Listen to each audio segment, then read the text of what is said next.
The revelation to me, and what I spent the past 7 years reporting on, is that there is a lot more than oil and gas that comes to the surface in the development of oil and gas. And this predates fracking, actually.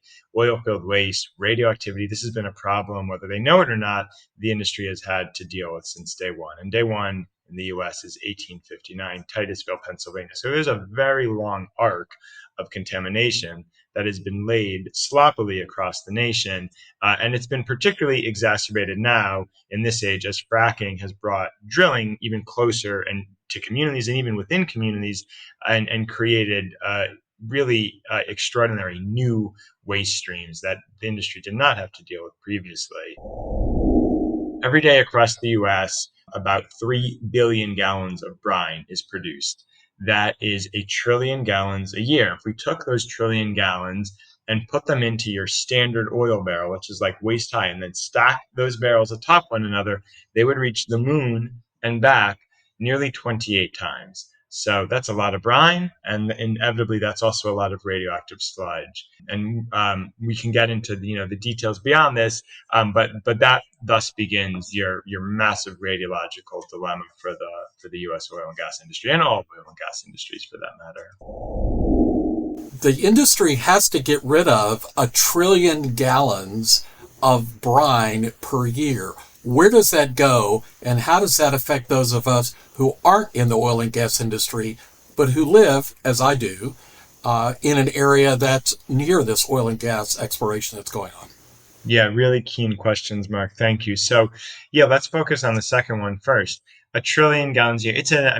28 barrels to the moon and back. That's an extraordinary waste stream. The oil and gas industry has never to this day, and going back to day one, which is again 1859, they've never had a good idea on what to do with this. So they do what's cheapest and easiest. Initially, that just meant discharging it to unlined pits, to streams, to creeks, to bayous when you're in the Gulf South, whatever the simplest way to just get rid of it and move on. That's not done anymore. Now, 96% of brine, oil-filled wastewater, is taken to injection wells. Injection wells, and the book has a very, very important chapter on this. Injection wells might sound like a formal way of disposing something. We have the Underground Injection Control Program, which EPA typically administers, but the book lays out that there is no scientific merit behind the idea of injecting endless trucks of fracking waste below the ground. So this is where a community like yours, which might be outside oil and gas country, comes into the picture, because we need to take care of all that wastewater.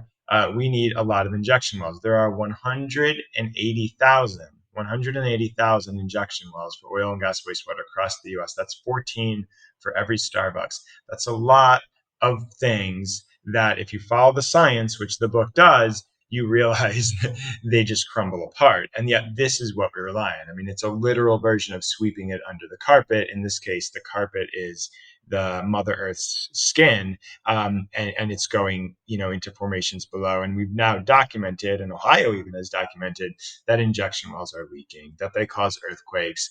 And this is a massive, massive problem. That would be a case, where we would be worried about potential water contamination and potential community health concerns, because, of course, if injection wells are leaking, and they are, inherently, they all are, they just all haven't reached a place where they can percolate or shoot back to the surface. Now, what's happening in Ohio is, again, it's interesting science. If you've got this leaking lens of waste underground, where's it going to come back to the surface? Well, it's probably going to come back to the surface at a place where you already have a hole or conduit connecting the surface to the underground environment. And a place where that happens is an oil well. It doesn't have to be a fracking well. It can be a conventional gas or oil well. And so initially, at least now, that is where we have documented that fracking waste from injection wells is leaking back up at the surface.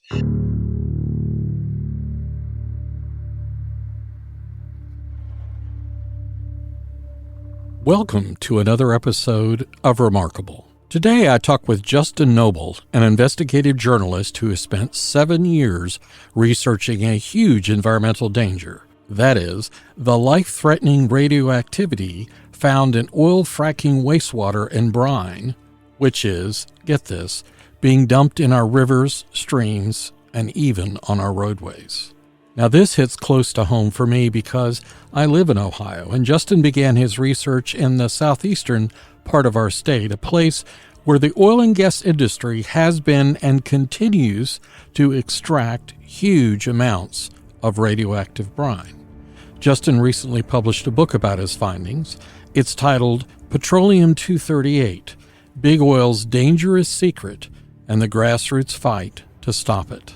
I'll provide a link in the show notes so you can check out his book. Now, this podcast is sponsored by one of my clients, known as FACT. That's an acronym that stands for Faith Communities Together for Sustainable Future.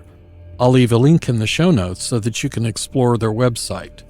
And if you live in Ohio or the Ohio Valley region, they're an organization that I would encourage you to follow.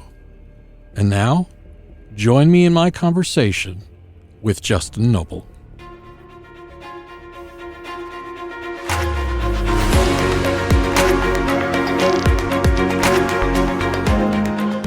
Justin, I just want to welcome you to the podcast and thank you for making time today. We want to talk about your new book, Petroleum 238, Big Oil's Dangerous Secret and the Grassroots Fight to Stop It. Before we dive into the book, why don't you tell our listeners a little bit about your background? Yeah, Mark. Well, thank you so much for having me. I am a science and environmental journalist. I write for a number of different magazines. Some of them are big magazines people may have heard of, like Rolling Stone. I also write for a lot of smaller investigative sites like DeSmog and Truthdig. And I write for literary journals as well, publications like Oxford American. I'm a freelance journalist, which, means it's can be tricky to string funds and pay together. But what I do have is the ability to choose my own work in ways that it's hard for a newspaper reporter who has a set beat. And that is really one of the main reasons why I was able to just keep tunneling down this rabbit hole of oil field waste and radioactivity. It's pretty hard to stay on a topic for 7 years, but I was able to make it work and keep all the other engines rolling. And we now have this book as a result, Petroleum 238, Big Oil's Dangerous Secret and the Grassroots Fight to Stop It. It sounds like some of your work started here, in your investigative work started here in the Ohio, Pennsylvania, West Virginia region. What kind of tickled your fancy? I mean, what grabbed your interest about this particular topic? Apart from the fact that you have a background in environmental science and journalism, but I mean, why this topic? It's really, I lived in Louisiana for many years and I reported extensively on the petrochemical industry, which is a branch of the oil and gas industry, really, on the offshore oil and gas industry. I reported on worker issues in the offshore oil and gas industry. So I was used to this industry, to its workforce, to its broad array of harms, but I was not aware of the oil field waste issue. And I had been staring at the industry for a long time. So when I moved back to the north, to New York, I delved into unconventional oil and gas development, which was the really big environmental issue in that region about 10 years ago and remains a huge issue. Right adjacent to New York State, where they have banned fracking, we have Ohio, Pennsylvania, and West Virginia, states in the heart of one of really the biggest natural gas booms on the planet right now, and certainly the biggest in the U.S. The Marcellus Utica formations are extraordinarily rich in natural gas. It has not been able to be tapped historically, and the innovations, if we want to call them that, of modern fracking enable this facility to be cracked apart and accessed. And the revelation to me, and what I spent the past 7 years reporting on, is that there is a lot more than oil and gas that comes to the surface in the development of oil and gas. And this predates fracking, actually. Oil field waste, radioactivity, this has been a problem, whether they know it or not, the industry has had to deal with since day one. And day one in the U.S. is 1859, Titusville, Pennsylvania. So there's a very long arc of contamination that has been laid sloppily across the nation. And it's been particularly exacerbated now in this age as fracking has brought drilling even closer and to communities and even within communities and created really extraordinary new waste streams that the industry did not have to deal with previously. So it's the type of issue where you kind of feel like if you take a look around and walk down your street in oil and gas country, and you might see trucks and you might see tanks, but you really don't know what's happening, and you just think, oh, this is industry, this is just them. But once you start to paint in the picture, you really see this toxic web emerge. And that's really what the book does, tries to paint in that picture. Tell the listeners a little bit about the radioactivity piece, because some of the research that I did in terms of how the Petroleum Institute has responded to this and other kind of throwaway lines are, gee, it's no more radioactive than a banana, and there's no more radioactivity than what you'd find on a granite countertop. Your research points to something very different. Help people understand what we're talking about. When you say radioactivity, what does that actually mean in terms of what comes up with this brine and wastewater? Yeah, great question, Mark. First, I'd like to say that unfortunately, even though the American Petroleum Institute and other industry-friendly groups have taken the stance now that they are not concerned about this issue, their early papers, which are laid out in the book, tell a very different story. And the American Petroleum Institute has actually published some very important papers that trace the pathways of oil-filled radioactivity and lay out their significant harms to workers and to the community. So the industry is aware about this, again, like I say, whether they know it or not, and their own documents attest to that. But yeah, we're dealing with the Earth, which is radioactive. We live on a radioactive planet. We often don't think of it like that, but it is. And we have different radioactive elements speckled about the planet, about the rocks and dirt of the planet, and they're moving about in very interesting ways. Radium is one of these radioactive elements, and radium has some very interesting properties, and one of them is that it tends to flow with water. So if you imagine deep under the earth, a rock layer, a rock formation, and again, you'll have uranium speckled into the rocks and thorium, and those vary. The levels vary with formations and type of rock, but it's almost always going to be there to some degree. And you'll have radium, and those are metals, right? Radioactive elements are just elements, and as we go up in the periodic table, we get into the metals. So these are things that, just like iron or zinc would be there in the rock, they're there. But the uranium and thorium are quite happy staying stuck into the rock. Now, there's ways that they can be brought up too. When we actually pull out the crushed rock and dirt in the drilling waste, we can bring up uranium and thorium. But the radium does something else interesting, which is that it tends to flow with water. And it turns out that oil and gas is not just oil and gas. It's often mixed with this very salty water or fluid that the industry will refer to as brine or produced water. And virtually all oil and gas wells produce brine. And it's mixed in there right in the formation. And again, you have to, try to imagine oil and gas at the well. Seems very clean, but down below the surface, it's not sitting there in like a perfect bag. It's kind of mixed in with these other fluids, and those fluids are referred to as brine. And even brine makes them seem pretty simple and innocent. Brine is this extraordinary complex fluid. It can have toxic levels of salt, it can have elevated levels of heavy metals, and it can have elevated levels of radium, which is this radioactive heavy metal. And an interesting relationship has been documented with the salt. The saltier the produced water, the brine, is in the formation below, the higher the radium levels tend to be. And that's because the salts will adhere to the rock and take up these really important binding spaces on the rocks, which means that there's less binding spaces for other metals like radium to grab onto. And so you end up with more radium in the formation water itself, in the brine.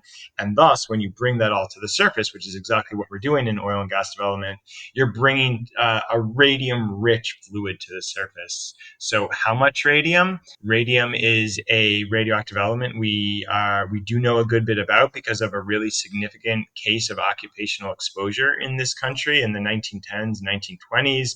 Radiation was still quite new, and often we were trying to, we thought it was cool to use it in different fun ways and rely on its properties to do neat tricks. And one trick was using a radioactive paint to paint the hands and dials of watches and clocks. And radium, radioactive element that we're talking about, excited zinc molecules in the paint, and it would cause whatever you painted to glow. And so there was a job, and often it was done by women, and they would be painting the hands and dials of these watches and clocks with these thin little brushes. And if you've ever done fine painting, the tip can dry out, so you do a little painting, and then you dip your brush back into the paint, and you paint the clock, and then it starts to get dry, so you put the tip in your mouth. Now, over time, these women ingested significant amounts of radium, even though it was just a little drop there, a little drop there of the paint, and they received exposures that became deadly. The reason is radium is known by the medical community as a bone seeker. You accidentally inhale it or ingest it, as these women were doing, and some of it will accumulate in your bone, which is an absolutely terrible place for a radioactive element like radium to be. It took the work of some really incredible and brave, and one in particular, physicians to crack that code. And of course, the radium industry fought back hard. But all to say, fast forward now, we know radium is a concern. We don't want it near humans. It's going to be near humans a little bit because, again, it's speckled throughout the planet, and even drinking water, not near oil and gas, can have some radium in it. But EPA has a limit for that, and that limit is 5 picocuries per liter. EPA does not want any more than 5 picocuries per liter radium in drinking water. At 60 picocuries per liter, EPA actually will define a liquid as radioactive. That's if levels are over 60. So we'll just remember the numbers. 5, EPA says no more than that in drinking water. At 60, we can legitimately, according to EPA's own guidelines, call it radioactive waste. And in the Marcellus Formation, which is what's right here in Ohio, West Virginia, Pennsylvania, according to the Department of Environmental Protection in Pennsylvania, official government source, they found that radium levels in the brine average 9,330 picocuries per liter and can be as high as 28,500. So this is a significant level. It's obviously well above the drinking water limit, and it is well above, and even hundreds of times above, the limit for what we can call radioactive waste. So we can call it radioactive waste. EPA's guidelines say that, and yet it's being hauled around in trucks all across this region with no marking at all. It just simply says brine, produced water. Now, an even more concerning problem for workers, a radiological problem, will develop because any truck or tank that holds brine will accumulate a sludge on the bottom. And this, again, is pretty simple and easy to understand science. You've got a nice cup of coffee in the morning, and if you let it sit, till the afternoon, you notice there'll be a little layer of sludge on the bottom, little sediment. Now, the same thing's happening in a brine tank or a brine truck. These metals, all this material in the brine, these are just solid things, mixed in. And if it sits for long enough, they will settle out. And so brine tanks, brine trucks, any container that holds brine will form a sludge at the bottom. And that sludge can have even higher levels of radioactivity. And EPA is well aware of this. And I just want to give people, this always serves as a powerful, kind of powerful number tool of how much brine is produced, how much waste is produced. So every day across the U.S., about 3 billion gallons of brine is produced. That is 1 trillion gallons a year. If we took those trillion gallons and put them into your standard oil barrel, which is like waist high, and then stack those barrels atop one another, they would reach the moon and back nearly 28 times. So that's a lot of brine, and inevitably that's also a lot of radioactive sludge. And we can get into the details beyond this, but that thus begins your massive radiological dilemma for the U.S. oil and gas industry, and all oil and gas industries for that matter. So a couple of things that I wanted you to talk about. One is there are people that are working to transport this brine that are, and around the industry itself, they are exposed to these unbelievable levels of radioactivity that you described. But secondly, the industry has to get rid of 1 trillion gallons of brine per year. Where does that go, and how does that affect those of us who aren't in the oil and gas industry, but who live, as I do, in an area that's near this oil and gas exploration that's going on? Yeah, really keen questions, Mark. Thank you. So, let's focus on the second one first. 1 trillion gallons a year. Right, 28 barrels to the moon and back. That's an extraordinary waste stream. The oil and gas industry has never to this day, and going back to day one, which again, 1859, they've never had a good idea on what to do with this. So they do what's cheapest and easiest. Initially, that just meant discharging it to unlined pits, to streams, to creeks, to bayous when you're in the Gulf South. Whatever the simplest way to just get rid of it and move on. That's not done anymore. Now, 96% of brine, oil-filled wastewater, is taken to injection wells. Injection wells, and the book has a very, very important chapter on this. Injection wells might sound like a formal way of disposing something. We have the underground injection control program, which EPA typically administers. But the book lays out that there is no scientific merit behind the idea of injecting endless trucks of fracking waste below the ground. So this is where a community like yours, which might be outside oil and gas country, comes into the picture, because we need to take care of all that wastewater.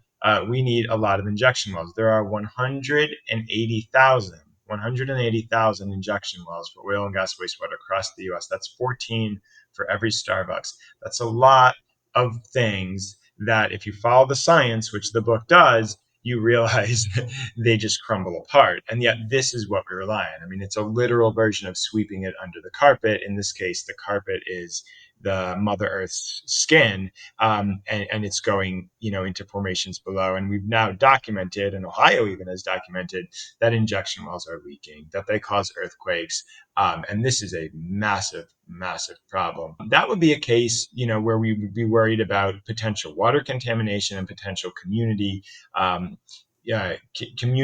health concerns, because, of course, if injection wells are leaking, and they are inherently, they all are, they just all haven't reached a place where they can percolate or shoot back to the surface. Now, what's happening in Ohio is, again, it's interesting science. If you've got this leaking lens of waste underground, where's it going to come back to the surface? Well, it's probably going to come back to the surface at a place where you already have a hole or conduit connecting the surface to the underground environment. And a place where that happens is an oil well. It doesn't have to be a fracking well. It can be a conventional gas or oil well. And so initially, at least now, that is where we have documented that fracking waste from injection wells is leaking back up at the surface. But again, if you follow the science laid out in the book, which relies, by the way, on industry and government reports from the early 1970s that, until this book, no one really even knew existed. But they lay out in wonderfully simple science kind of like the failures of today. I mean, they predict what's going to happen now. And really the next question is, okay, well, when's it going to leak into drinking water, and how? And how would be, it would just find its way to water wells or to underground reservoirs, or leak up at the surface and flow into streams, which that has actually already happened. So there's a number of pathways that lead to potential community contamination there. But the other question you brought up, worker exposures, then it's like, well, what do we do with this sludge, right? We got the produced water taken care of, even if it's not a good system, a faulty system. By injecting it underground, it's at least, away from public view. But what about this sludge? The sludge is too radioactive, Mark, to take to a local landfill, wildly radioactive in many instances. So you cannot just take it to a local landfill. Landfills have gotten wise to people trying to ship radioactive stuff in, and this goes beyond the oil and gas industry. Old pipes from the nuclear industry, all sorts of stuff people try and take to landfills and scrapyards, and they now have radiation monitors. So early on in the Marcellus Utica boom in this area, landfills were rejecting trucks of oil-filled waste. And it makes sense when you know the science why those levels were so high. But you can't take them in. This became an issue. So if the industry were following appropriate protocol and really believed in health and environmental safety, they would have to take that waste to low-level radioactive waste disposal sites. The only ones in the country are located out west. There's one prominent one in the Utah desert.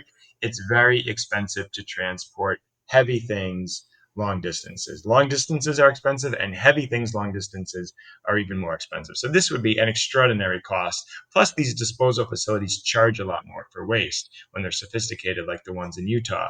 So what the industry has relied on is trying to, quote, downblend the waste, mix it up with less radioactive items like lime, coal ash, and ground up corn cobs to lower the levels so they can then take it into a local landfill. Now, you're not making the radioactivity disappear. You're not doing magic here. You're just kind of cloaking it in a sloppy manner. And what my reporting lays out and reveals is that this job is being done by human beings, workers who have no appropriate protection, no appropriate training, and even minimal training and guidance has been kept from them on this issue. Worse, in some instances, and right here in Ohio, this has occurred, facilities such as Austin Master Services, which is in Martins Ferry, have relied on workers who've just gotten out of prison. They're desperate for work. They're in a very bad state. And often they have drug problems, and relied on those workers to do this, what should be sophisticated job of handling radioactive oil-filled waste, and yet they've given them no training and no protection against it. So it's really almost like a sci-fi horror story that has developed here, but it's very real, and there are human beings at the end of it. And often these are the human beings that the industry has, staunchly defended and saying we're trying to provide them good jobs. Well, these men are now sick and they're now dying. So Obviously, there is some accountability that needs to happen, and that's part of my drive is to make sure it does happen. Justin, you've talked throughout this narrative and also in your book, you discuss the number of sources from the U.S. government, from the Petroleum Institute, and other sources. One of the questions that I know our listeners will want to know is where is the U.S. government in terms of identifying this radioactivity or this radioactive byproduct as a problem, as a hazardous waste, and how are they attempting to do this? I mean, as an individual citizen, this is one of the things that I depend on my government to do is to make sure, for instance, what the EPA does is to identify what's safe in terms of drinking water, what's safe in terms of other disposal Right. of hazardous waste. What's been happening here? Well, I mean, they've utterly failed. They get an F minus. Why and how they failed, or at least why they failed, that's hard for me to answer because many of these government agencies have not been very responsive to my questions, and I ask them very detailed questions regularly. I'll give you one example. Argonne National Lab is one of the nation's premier radiological labs. It's in Illinois. It's part of the Department of Energy. And early on in the Marcellus boom, Argonne sent one of their top scientists to the oil field waste treatment facilities in this area, West Virginia, Ohio, Pennsylvania. Now, these are the facilities that are trying to treat brine, which means they're trying to remove the bad stuff and maybe reuse some of the water to frack new wells or discharge it clean, supposedly now back into rivers. But fracking waste, oil field waste, has these concerning signatures of radioactivity. It has this radium. So, and what the book lays out again is that these facilities become disaster sites. This is the place to look if you want to look for contamination. Sure, a brine truck is going to have it, but even worse is the place that tries to treat millions of gallons of brine a year, because you're going to, even if you inherently treat the radioactivity, if you remove it, again, you can't make it disappear, but if you can remove the radium, well, congratulations, you've just concentrated it, and now you have a new problem on your hands. So all that to say, these facilities, once you start learning about this topic, you say, oh, radioactivity, I got to check that out when I go visit this facility. And yet Argonne National Lab, nation's premier radiological analysis lab, sent one of their scientists to do a report on fracking wastewater treatment facilities, and they did not mention the word radium or radioactivity once. Now that is astonishing. I mean, pathetic. You can choose any word you want. And of course, I asked them, why not? What did you look at? How'd you miss the radium? And they haven't answered my questions. I think that's, actually an important one to start because Argonne is a place where they have the expertise to have appropriately raised the alarm bell on this early on. And I think I asked them my first set of questions in like 2018. They haven't answered one question, Mark. So, I'd start there, but then we can go on down the line. EPA, OSHA's probably been the worst of all. They've done absolutely nothing on this and yet have piles of evidence to convey that they should do something. So we're sitting here in Ohio. I'm, in Cleveland or the Cleveland area. We're near Marcellus, but not on top of it. What can we do as citizens in the state of Ohio to respond to this issue that you raise in your book? I mean, it's to use your phrase, this sounds like a sci-fi horror movie that's happening every day in our state. So I'm a citizen. How can I take action? Yeah, it's a great question. And again, one of the reasons why I wrote this book, Petroleum 238, you don't have to say, shut the industry down to save the climate. Say you are concerned about climate change, and of course, there's ample reason to be concerned. And many people in the environmental community will come at oil and gas with this mentality of like, shut it down, keep it out of the ground. I get that. But really, all you have to tell them, because that message separates you from the workers. That message is saying, like, kill this person's jobs. And that message is really being dismissive of a group of people who may be relying on a job for income. And they might not care that much about oil and gas, but they needed a job, and the job of hauling brine was there, or the job of, even working at the wellhead was there. So I find that messaging difficult. But all you have to say, and when you see the book and read it, you understand this. All you have to say is, you know what? Do it safely. Do it safely, because they can't. They can't. There's no way. And all you have to do is hold them accountable to the laws of science, and this industry would crumple overnight when it comes to the waste issue. I mean, so we've just stated that the facility that accepts 96% of their barrels to the moon and back of wastewater is scientifically meritless. Well, the appropriate thing there is shut down every single injection well in the state of Ohio, and let's see exactly how many are leaking and where and how they're leaking. Now, if you did that, if you shut down every injection well in Ohio, the oil and gas industry would be done overnight. I mean, by morning, they'd have nowhere to put their wastewater, and the wastewater is coming up continuously.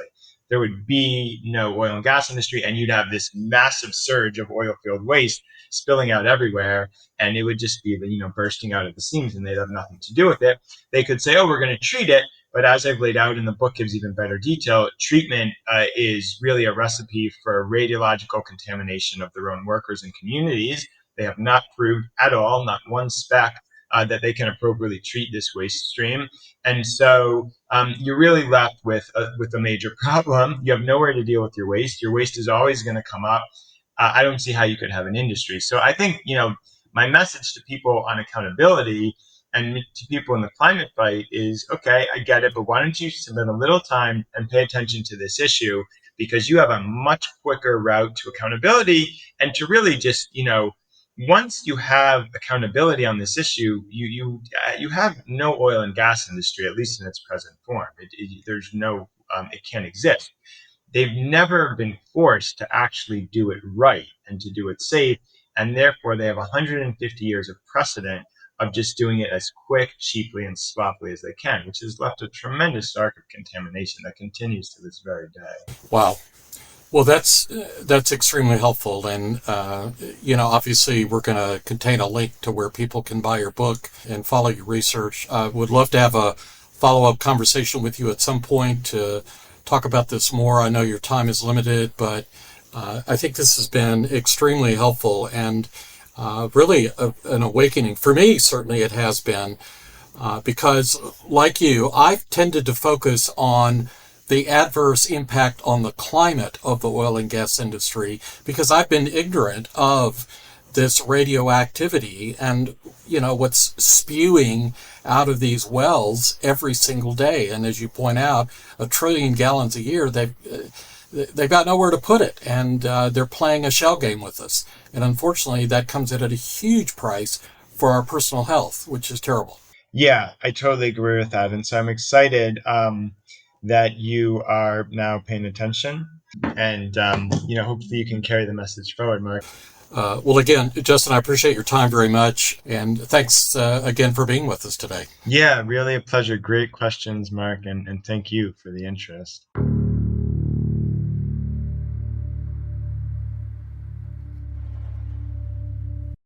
Thanks for sharing your time with me today and listening in on my discussion with Justin. Before you leave, let me ask 4 things of you. I know that's a lot, but bear with me. First, if you like the show, hit the heart button and let me know. Secondly, please leave a comment about what you heard today. These kinds of environmental problems are actually preventable. Concerned citizens need to let their local, state, and national representatives know how they feel about this radioactive pollution. The third thing, do check out Justin's book. It's a great read, and as I said earlier, there's a link in the show notes. And fourth, be sure and hit up FACT's website. They're a great group doing great things. I really appreciate you listening. See you next time.